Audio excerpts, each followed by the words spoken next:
This computer.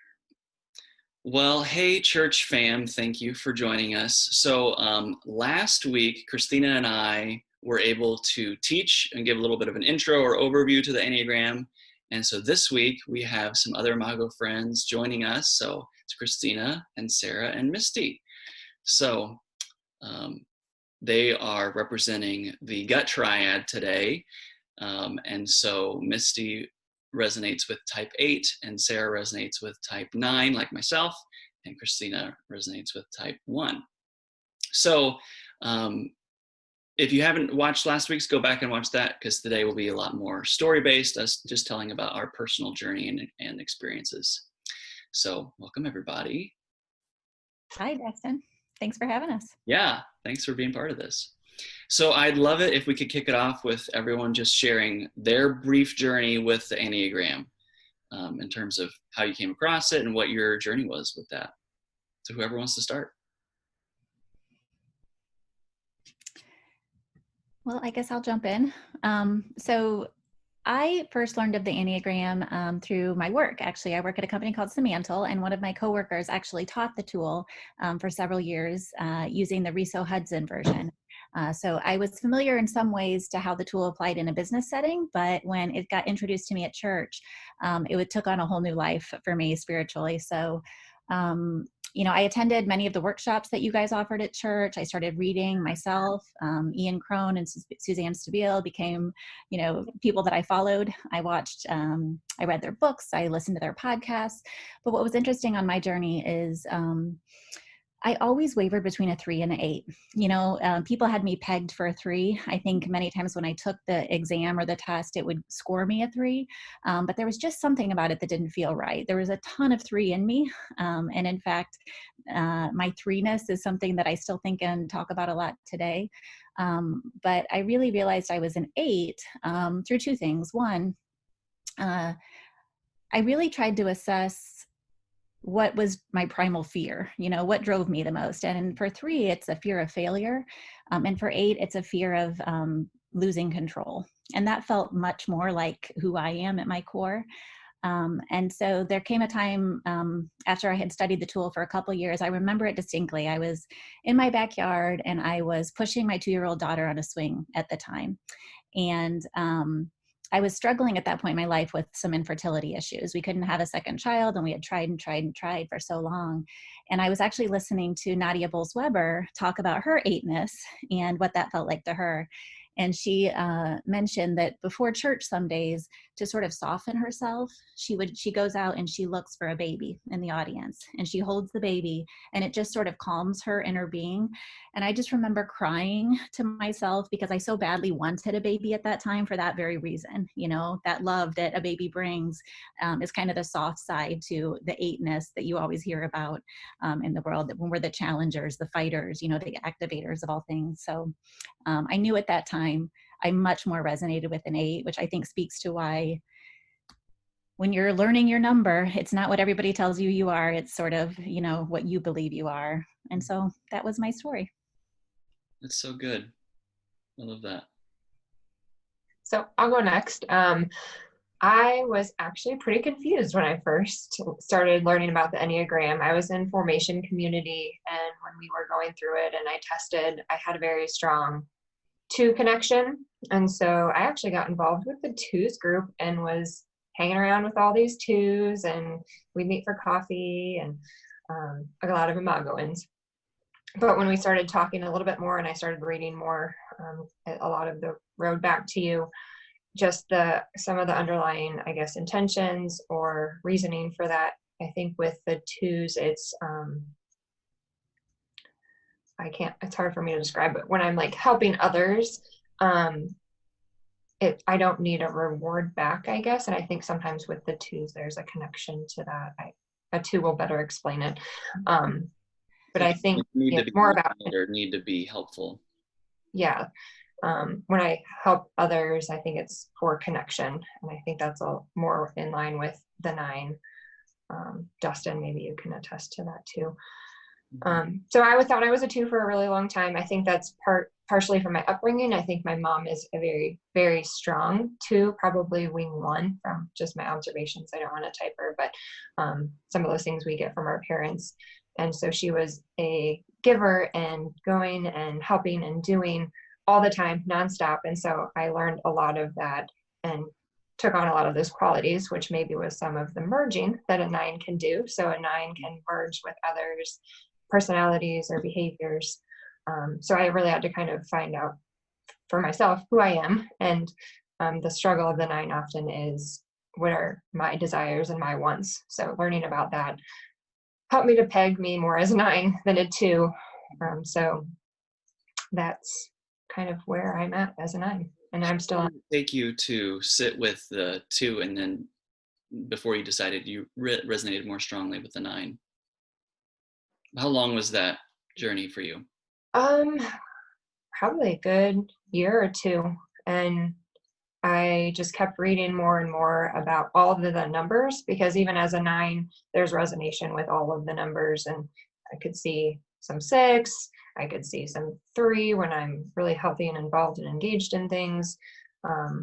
But I think actually that what came down to it is my husband, who is a probable 8, and I've had him test a little bit, but he pushed and said, really, my underlying fear is conflict and avoidance. So that pulled me more into the 9.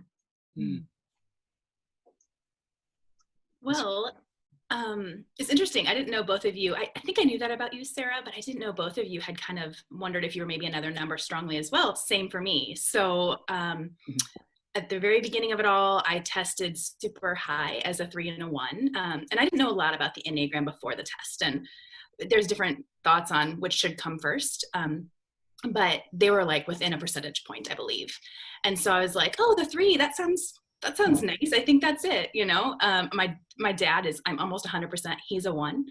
And so I don't think I wanted to be 1. And so I was like, oh, I can see him in that. That's hard. I'm glad I'm a 3. Look how healthy I am as a 3. Because truthfully, I spent like 2 years thinking I was pretty like healthy. It's because I don't have the dark side of the 3, because I'm not a 3. So I do achieve a lot. Effectiveness can happen in the 1 space too.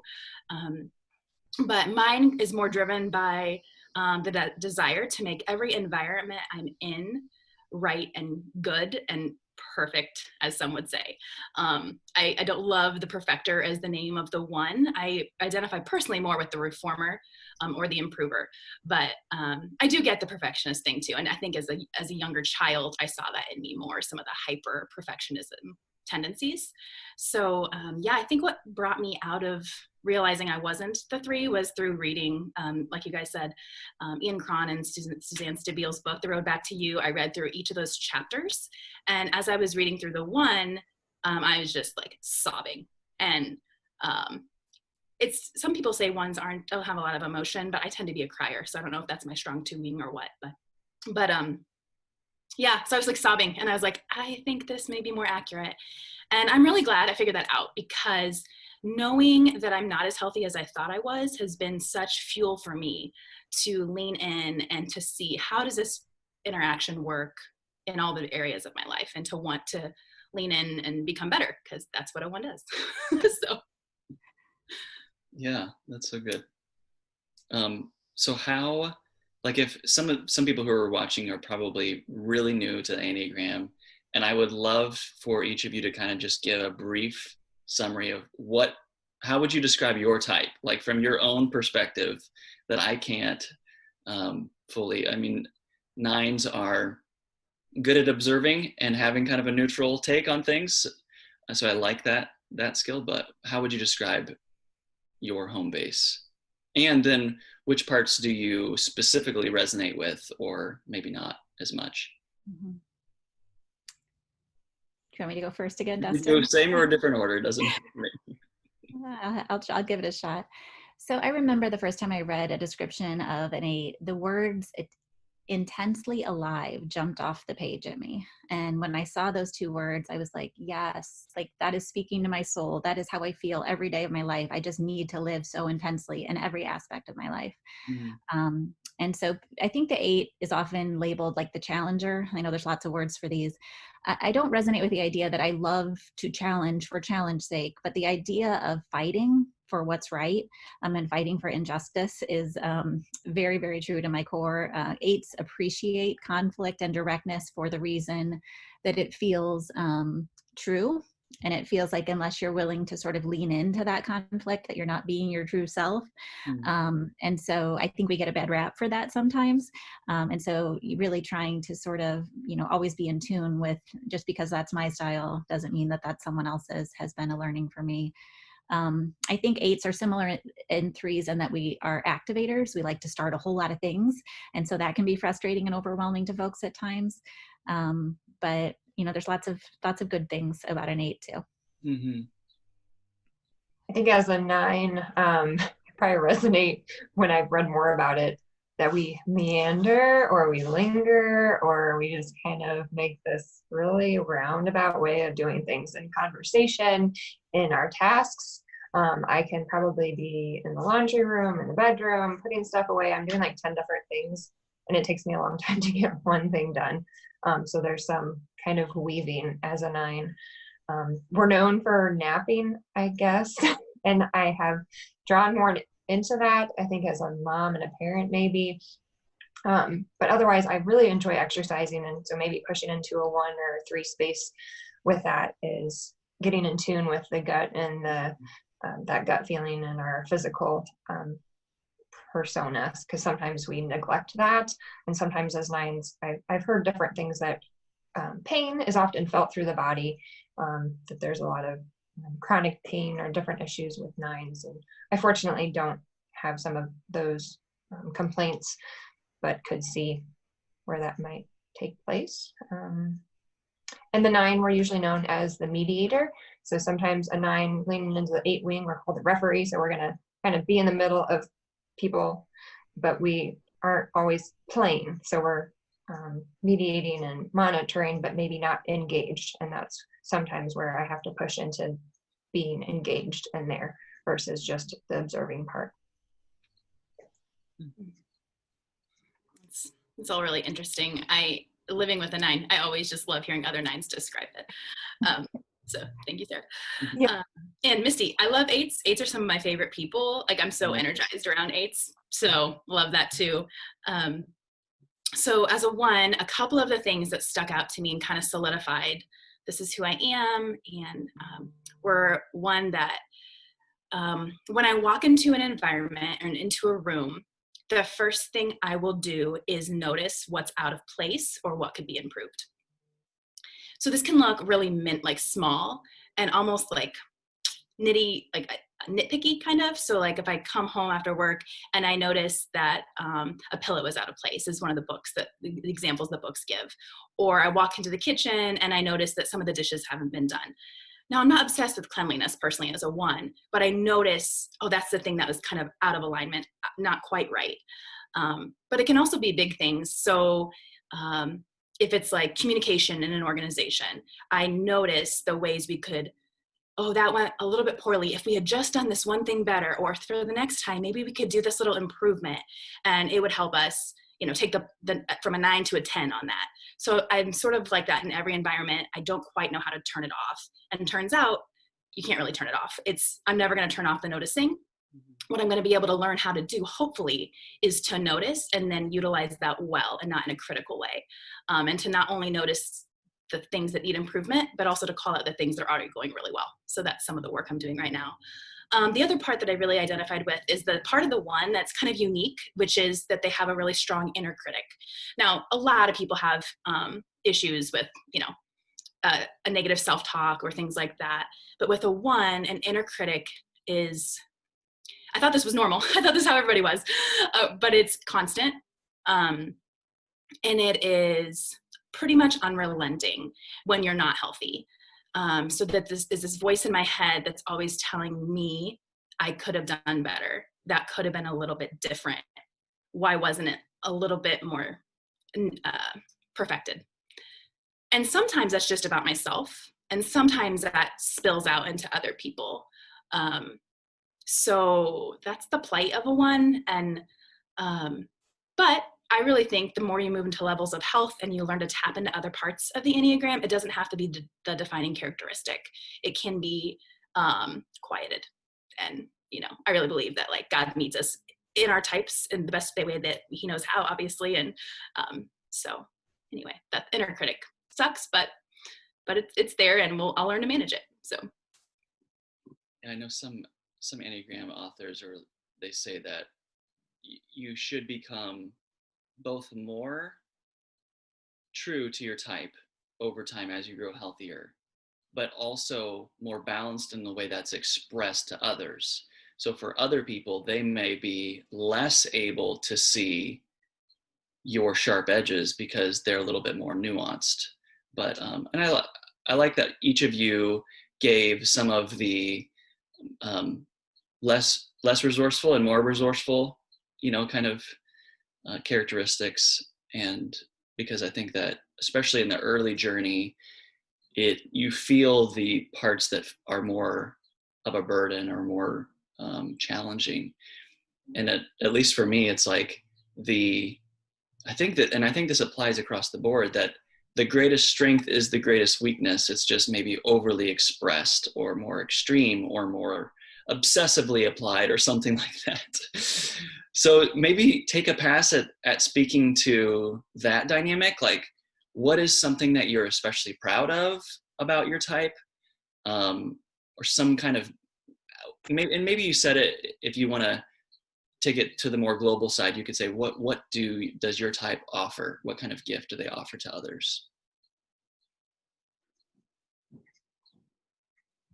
Christina, why don't you kick us off this time? Okay, I'll go middle.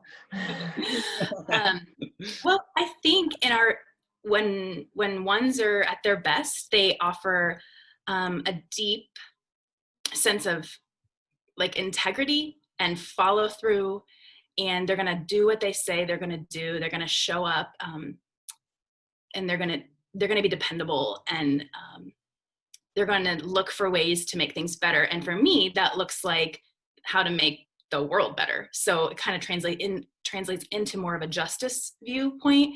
So I think of myself and how I've engaged with the foster care system, and I didn't start thinking like globally about it, but the more and more I realized there were these little places I could look for improvement, the more I saw this whole system could be improved. And I actually believe that can happen. And I have like a deep sense of hope, and a belief sense of goodness, and that God wants things to be the best they can be. Not at some perfectionistic standpoint, but just like in making all things right. And so I think that's pretty cool. I like to live in that space rather than the pillow out of place. So. Yeah. So I think as a 9, our strength is being able to connect with others, and it can be at a very superficial level if it's less healthy, and then at a very deep level when we are in our health. So I say superficial in that I can sit and listen very well, and empathize, I think, is a good word. But it's hard sometimes for me then to open up if I'm not as healthy. And when I'm healthy, then I can be vulnerable. Mm. So I've seen that play out. So I'm a physical therapist, and I have a lot of interactions with different people. And so they all bring their own personalities and probable numbers of the Enneagram. And I'm able to sit and listen and connect with them, even though they may be very different than myself. That's awesome. Well, Dustin, I knew you were going to ask this question. And so I looked back at, there's this concept in the Enneagram called the childhood wound. And so for 8s, it reads, these children often grew up in an unsafe environment emotionally or physically and had to mature way too soon. They didn't feel safe to show any vulnerability and may have felt controlled. Weakness was used against them, so they focused on building up their strength. And so one of the things that I did have a challenging childhood, but I'm so grateful that my strength got built up. And so I think that that's what people look to eights for, is their just unwavering fight, right? To do hard things, to fight for their family, their coworkers, their friends. Like, eights are intensely loyal. And I think that sometimes people see the outside, but they don't see the inside of that we are deep feelers. So when you talk about the gut triad, we feel it in our gut if we cannot fix a problem of injustice in relationships. So that's something I'm really proud of. That's awesome. I'd like to comment, I probably missed a little bit, but from a 9, maybe the less proudful side, or side I'm proud of, can get into like people pleasing. And maybe that falls some with my strong 2-ness, but that either if we merge or we want to keep connection, that I would do things that maybe I don't deeply personally feel I want to be able to maintain connection with that other person. Well, some of you have already spoken to this a little bit, but how, as you've journeyed with the way your lens on the world and the way that your motivations often play out, how is that? Do you have a story that like just totally reveals like your Enneagram type, that afterwards you're like, oh my gosh, I like played into that? And it could be good or bad. But I don't know, or maybe just some of the ways you've processed, like in your marriage or with kids or with friends, people close to you, like where have you seen this play out relationally?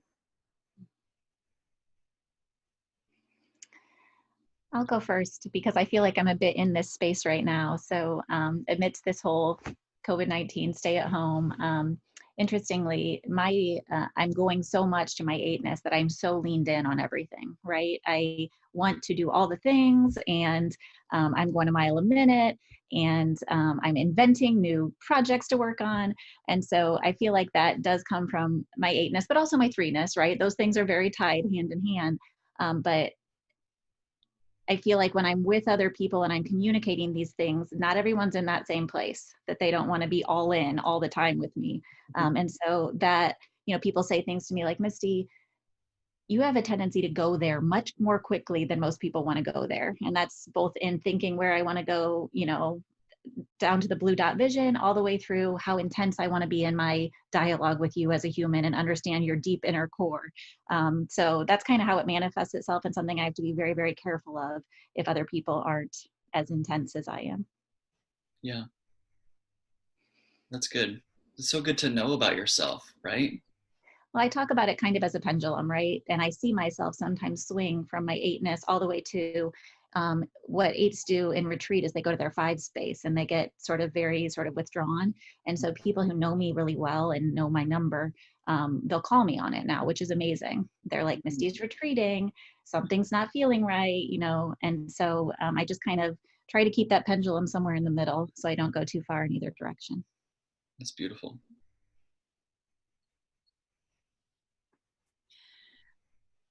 I had several thoughts and then they triggered multiple other thoughts. So let me try to go back to my original story I was going to tell. As you were talking about COVID, Misty, I have also thought about like, how is my oneness showing during this? I think, it's similar in some ways. 1s and 8s can both be kind of like more intense numbers, depending on what kind of one you are.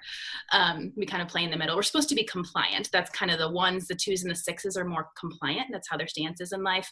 But I don't know, I'm a little bit more aggressive at times. So through all this, I have noticed as the church has gone all online, all virtually, I come up with all kinds of ways to improve what we are doing. So I have these running documents, and sometimes, I live with one of my coworkers.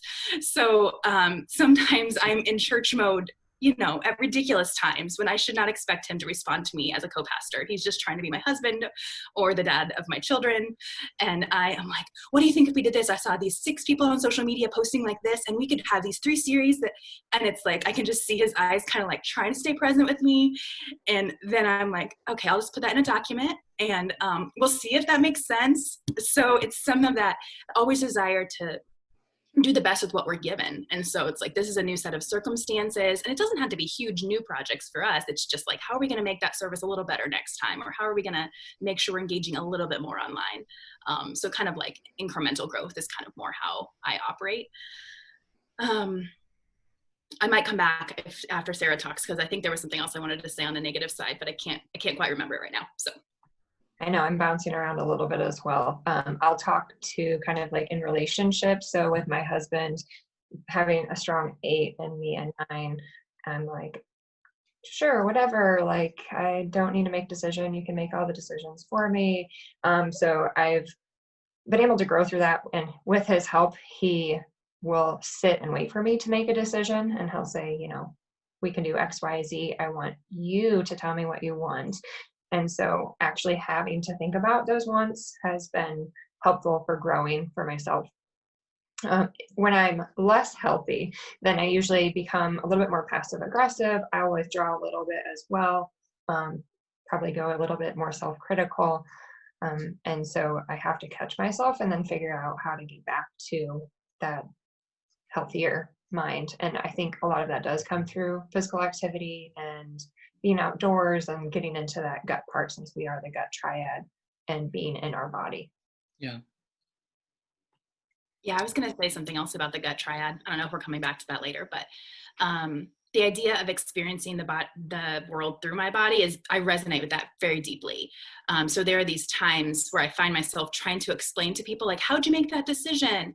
And I could come up with logical reasons, or, you know, like, I felt this or whatever, but sometimes it's just this deep knowing, this is the right thing. This is what in my gut, like, it's so strong. And at the moments in our life where we've made big decisions, that's been the leading thing for both of us, usually me first. And then Dustin, who's also in the gut, we kind of tend to make decisions based on that.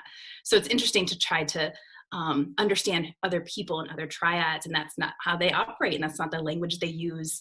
But I'm also with you, Sarah, in that some of the best things for me come in recreation, and my rest and things like that are through my body. So working out, just getting outside, and walks in the neighborhood. Like, I know this neighborhood perfectly now after this COVID situation. I know all the places, all the windows with the hearts. And that's been so important to me. I'm supposed to go to a 7 when I'm healthy. And I love that. But that usually looks like going on vacation for 7 days straight, because it takes that long for me to kind of decompress. I don't have 7 days right now. So I got to find like an hour in the middle of the day and somehow tap into that 7 and that enjoying life, and sometimes being around Kristen, our younger daughter, who I think leans into the 7 space really easily. Sometimes she can help me have more joy and spontaneity and enthusiasm in life than my normal typical oneness. So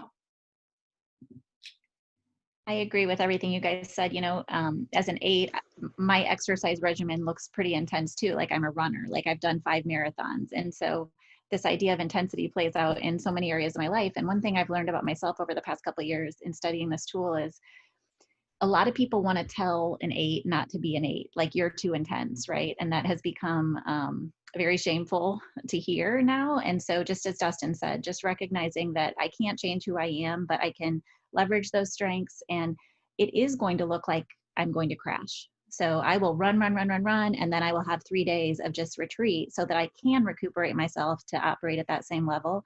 But now that I see that rhythm, I feel like I've grown a lot from that. That's so good. Mm-hmm. Yeah, and feel free to pipe in wherever, if you guys have thoughts. We're super cash around here.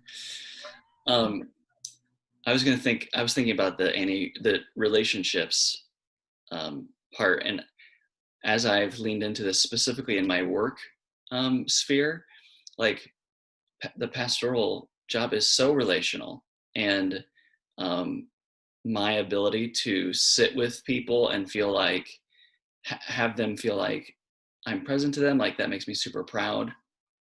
And I take a genuine interest in everybody that I meet. And so I pick up these little pieces about, like, what makes them tick, what makes them happy, different experiences, like what they enjoy. And then I'll find myself like using that gut type of a instinct. Like, when we'd have some need arise, then I'll be like, so-and-so would be perfect for that. and I won't know how I arrived there. It's just like all these tiny observations that I've gathered, and then all of a sudden, boom. And it's one of the ones that I think that I'm better at than others is that I am able to almost put myself in that person's shoes, not just thinking about would they be able to do that or would they be good at that, but would they enjoy being asked to do that? Would they feel honored? And I've had several different volunteers say like, I'm so glad you thought of me. And that always makes me feel like, okay, my gut was telling me the right thing. But the relationally, since Christina and I, as you picked up a little bit with, we're right next to each other. So I think that there's part of us that internally we have some of the other person really like inside us. Misty, I have an 8 wing supposedly, but that I've rejected for a lot of my life. I mean, my dominant wing is the 1, but I'm trying to nurture that side, that other wing, so my plane doesn't go in circles.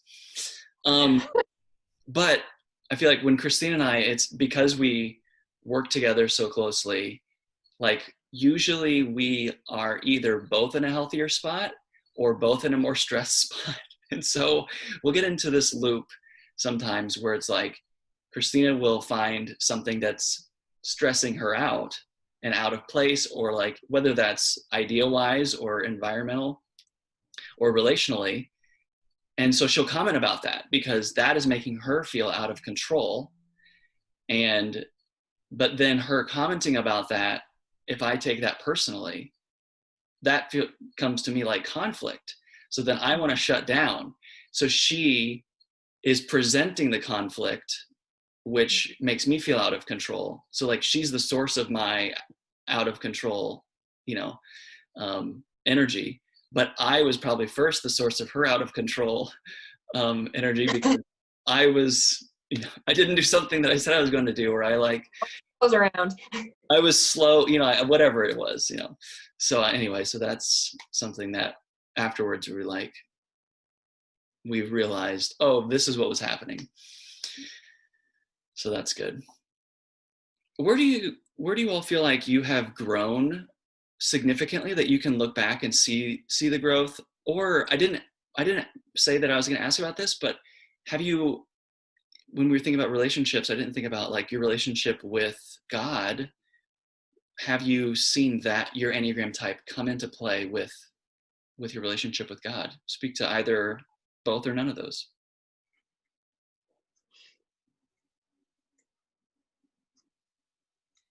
I'll start with the God thing. A lot of people say that so people, I guess I don't remember the exact childhood wound, but it's the idea that we're not good, which is why we're always trying to make every environment good and right. And I don't know if it's just so deeply buried in me, or if I don't actually identify with that, like the deepest part of that. But my relationship with God really kind of took off in my late teens, early 20s. And I've never struggled with feeling like I am God's child and he sees me as good. And so I'm really grateful it hasn't translated into my relationship with God. Maybe it did as a child, like with my parental relationships, but not in how I viewed God as my father or my parental figure. So I'm really grateful for that. I was actually just having a conversation today about, I really believe everybody deserves goodness because that's how God created us. We are good. We're made in his image. So that was that answer to that question. Yes, I don't remember the other one was. It wasn't quite connected, was it? Oh, that's okay. Okay. I've wrestled with that question, Dustin. I think one weekend at church, we talked about the idea that so many of us see God as we see ourselves. And so the idea of sort of an angry God or if you don't follow the rules kind of God, that was kind of my image of God growing up, which, like I said, I'm a very strong personality. I can see that in myself, but I think I've been trying to, as I work on growing my softer side, I really want to grow towards my 2.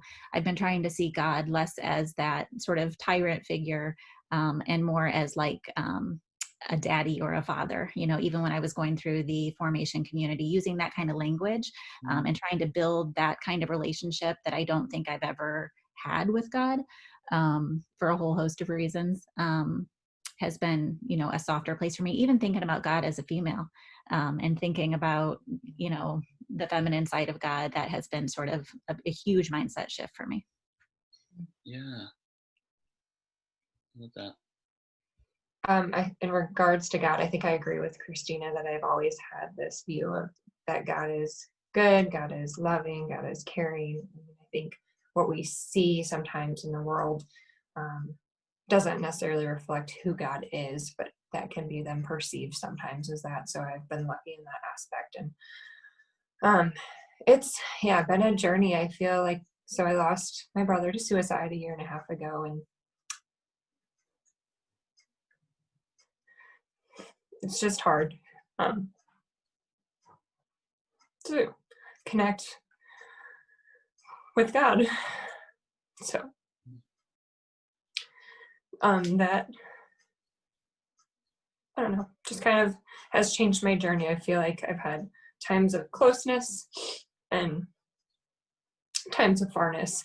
And I may be at that period where I've taken myself away from God. So that's why community is important, I think. And the people that God lives through helps me to connect back to our Father and our Mother and our Creator. Mm-hmm. Thanks for sharing, Sarah.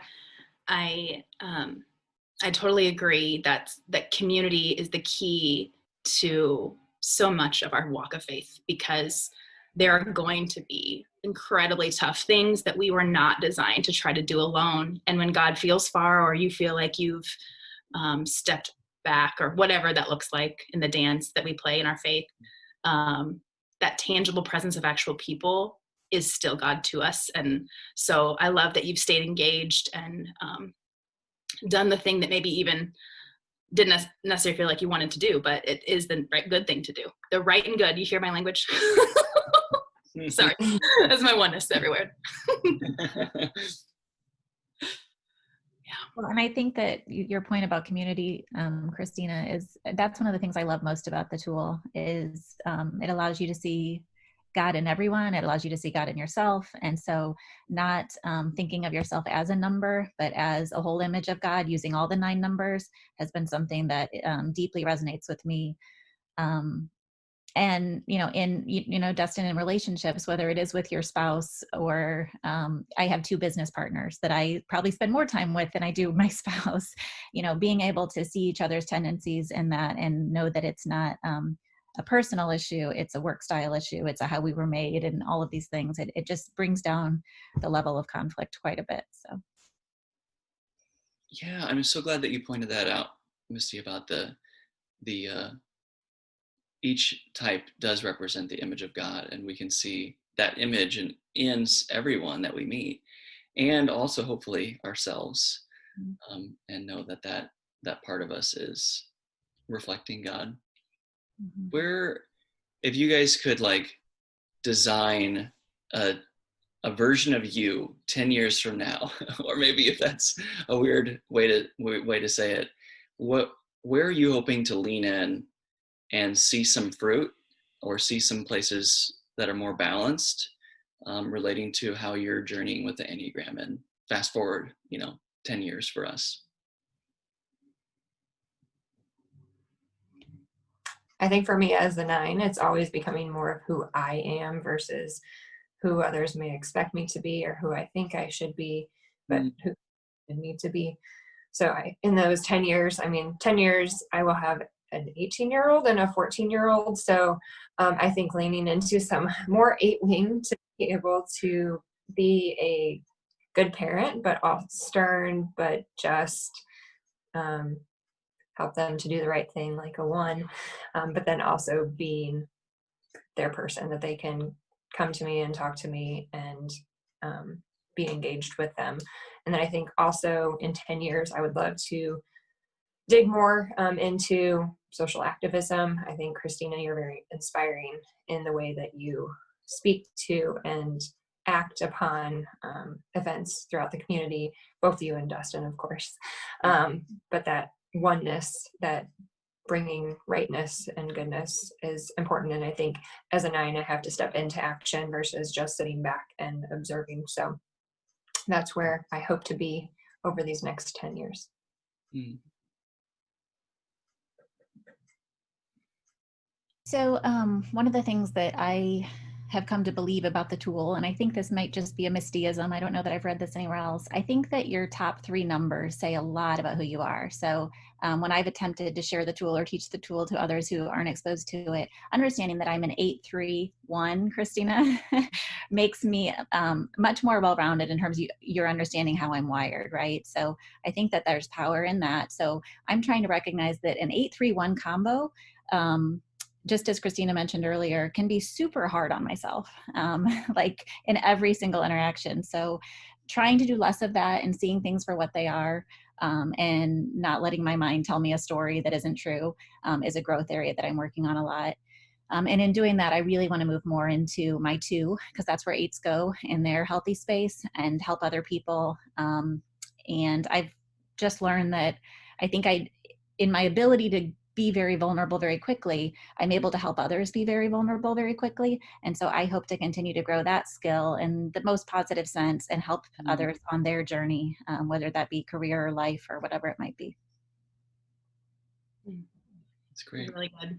I don't know a lot about tri-types, but something about like your 3 things. Maybe I'll look into it and we can talk about it on the wrap up, like episode 5 or whatever it is of this thing. But thank you for sharing that, Misty and Sarah. So in 10 years from now, I hope I'm a 1 wing 2 currently. My 2 is my strongest wing. I think that's good. It takes off some of the rough edges that can come with being a 1 and the critical nature that I feel inside myself and that can come out toward others. When I lean into my 2 and I can remind myself that it's about people and not just my tasks being improved, but the people around me getting what they need. That really helps me. But I also think that if I can continue to tap in and like you said about the airplane, have my 9 wing, not just rely on Dustin as my person who is 9 in my life.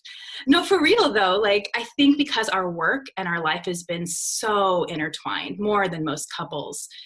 I love that about us. We make a great team, but sometimes I can rely on him to bring the peace instead of finding it within myself and tapping into it inside of myself and knowing that I'm capable of that too. And I can do the work to go there more often. So I hope to be able to access that space myself. I mean, truthfully, you're one of my favorite people. And so like, the more I could become any of those energies, the better off I will be. And then also just to give myself a break more. I think that comes from the inner critic, just to give myself a break to know that the world is not on my shoulders, that it's in God's hands. And to trust that as I give the best of me and then that's it, like my best is good enough. That's a hard thing for me to actually believe, that like, it doesn't have to be perfect to be done. It can just be good enough. So learning that across the board in my parenting, in my work, in my activism, in my marriage. So can be good enough. And that's the perfect level to achieve. Good enough, right? Yeah, I have to tell myself that's perfect so that I can reorient my expectations. Yes, exactly. Got to use what I have. Well, this conversation has been perfect, and I think will make people feel a sense of freedom and more bold in stepping into their places of where they're more, maybe have some shame or it's a little sensitive. And I'm sad that we can't be in each other's presence, but I still feel all of your love and support. I was trying to affirm each of your, like, any of you resonate with some of my messaging there? I was trying to cater to maybe the unique way you'd listen to that. Anything else before we close off that you feel like you would want to say to someone who's especially younger in the journey or just something that has come to mind that we didn't specifically have a question for. I would just say, you know, to find your other Ennea nerds, that's what I call ourselves, because it's so fun to talk about, and not everybody loves the tool the same as the next guy, but those of us that do are always willing to have more conversation. So find those people, because those are our people for sure. Yeah. You can utilize some of the social media. So I've been doing the Enneagram 9. I think there's like 2 different groups on Facebook, and they are like your people as a 9. You just resonate on a lot of things. And so being able to see that and better learn more about myself too through that. And then to all the 9s that we do have worth, that we have a place, and that we have power. Mm.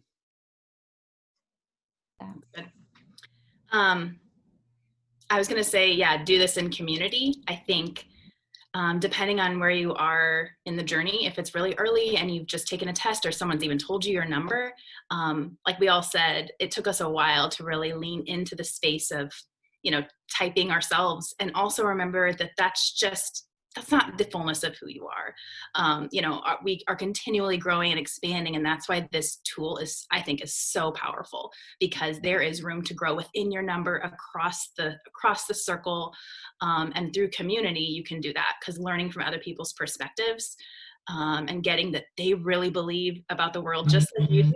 They believe it so strongly on their side too. That's how they actually see it. They can really change you. So I know we all hope for transformation. That's part of following Jesus. So I think this is one of the best tools, truthfully. But yeah, if everyone doesn't think that, just find the Enneagram nerds. So. Well, the conversation doesn't have to stop here. You could join us next week for the Heart Triad. We'll have 3 other people from Imago that resonate with the Heart Triad, sharing their story. Or this Thursday, and every Thursday during this series, you're free to join us for one of our Zoom Hangouts. It's just a meetup. It'll be casual conversation.